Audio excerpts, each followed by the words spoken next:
ये camp in a sense इसलिए ज़रूरी है कि जो हमारी गलतियाँ कोचेज़ ने आइडेंटिफाई की थी या उन चीज़ों पे काम हो रहा है। हर प्लेयर की इंडिविजुअली, अगर मैं बैट्समैन हूँ, विकेट कीपर हूँ, या कोई दूसरा बैट्समैन है, कोई फास्ट बॉलर है, ऑलराउंडर है, तो हर किसी की उन्होंने गलतियाँ आइडेंटिफाई की थी, जिसके लिए ये कैंप लगाया गया है। उन गलतियों को यह हमें बताया गया है। एक हफ़्ता हम इन पे काम कर रहे हैं। आज हम मैच पे अप्लाई करने हैं वो चीज़ें, और फिर उस पर हमने घर भी जाके मज़ीद काम करना है। और रही बात जो आगे 2 सीरीज़ आ रही है, उसके लिए अभी कोई डिस्कशन तो नहीं हुई, लेकिन जैसे ही नेक्स्ट कैंप लगेगा तो इसमें ज़रूर डिस्कशन होगी इंशाल्लाह। आपके हारिस मेंटोर जो आपके थे शेब मलिक, उन्होंने एक स्टेटमेंट दी थी कि हारिस में गेम अवेयरनेस की कमी है। उसके बाद पीएसएल में बाबर आजम ने भी इंटरव्यू में कहा था कि हारिस को गेम अवेयरनेस पे काम पे तवज्जो देनी चाहिए।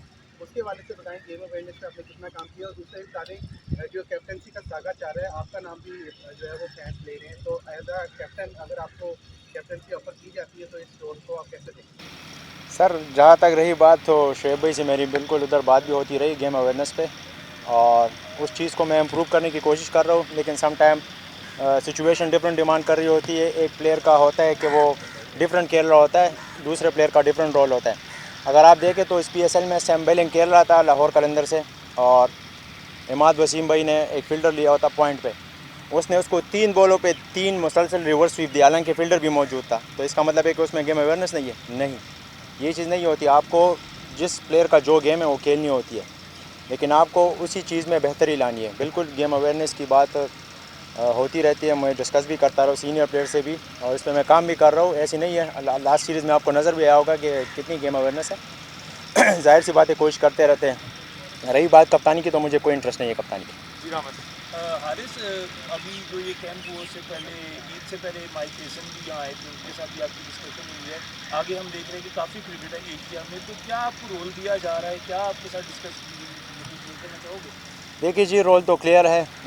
नंबर 3 पे मैं खेल रहा हूँ, और वो सीरीज़ बाई सीरीज़ चलती रहेगी। जो कंडीशन है उस हिसाब से फिर रोल मज़ीद क्लियर करेंगे।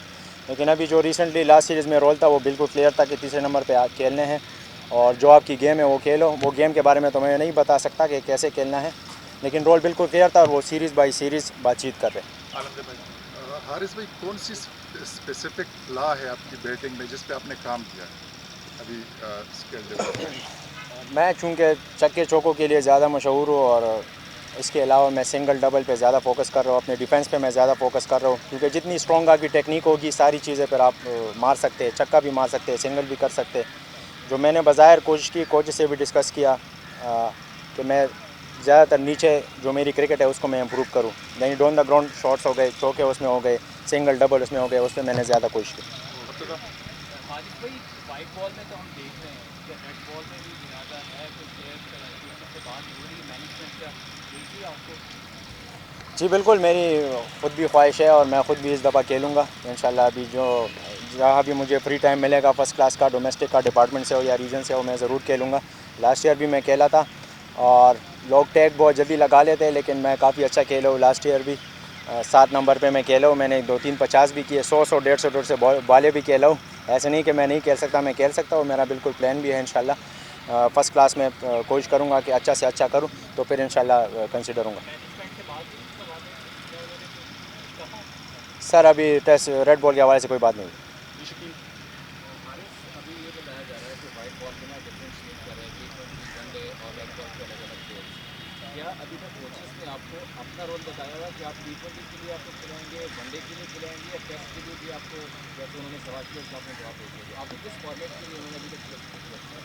सर, किसी फॉर्मेट के लिए भी स्पेसिफिक नहीं है। डिपेंड करता है कि रिक्वायरमेंट्स क्या है, कौन से फॉर्मेट में रिक्वायर्ड है, और कौन सी पोजीशन पे रिक्वायर्ड है, क्या चीज़ रिक्वायर्ड है, कौन सा कीपर रिक्वायर्ड है। तो उस हिसाब से फिर वो बाद में बताएंगे, लेकिन अभी कोई डिस्कशन नहीं है।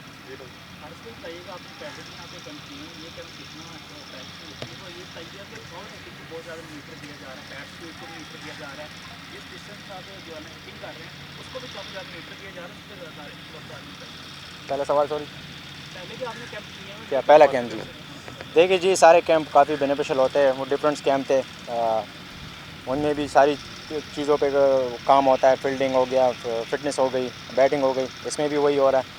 लेकिन इसमें ज़्यादातर ये हेल्पफुल है कि जो आपने गलतियाँ की थी, यानी जिस जिसकी जो कमज़ोरी है, उस पर स्पेशली काम हो रहा है। क्योंकि स्ट्रेंथ तो हमारी है ही। अगर मेरी फॉर एग्ज़ाम्पल एक शॉट है वो मेरी स्ट्रेंथ है, दूसरी मेरी नहीं है, तो अगर उसको भी मैं क्यों ना स्ट्रेंथ बना लूँ तो वो मेरी काफ़ी हेल्प करेगी। तो ये उस हवाले से काफ़ी ज़रूरी है कि जो हमारी वीकनेस है उनको भी हम स्ट्रेंथ बना लें और जो स्ट्रेंथ है उनको सुपर स्ट्रेंथ बना लें।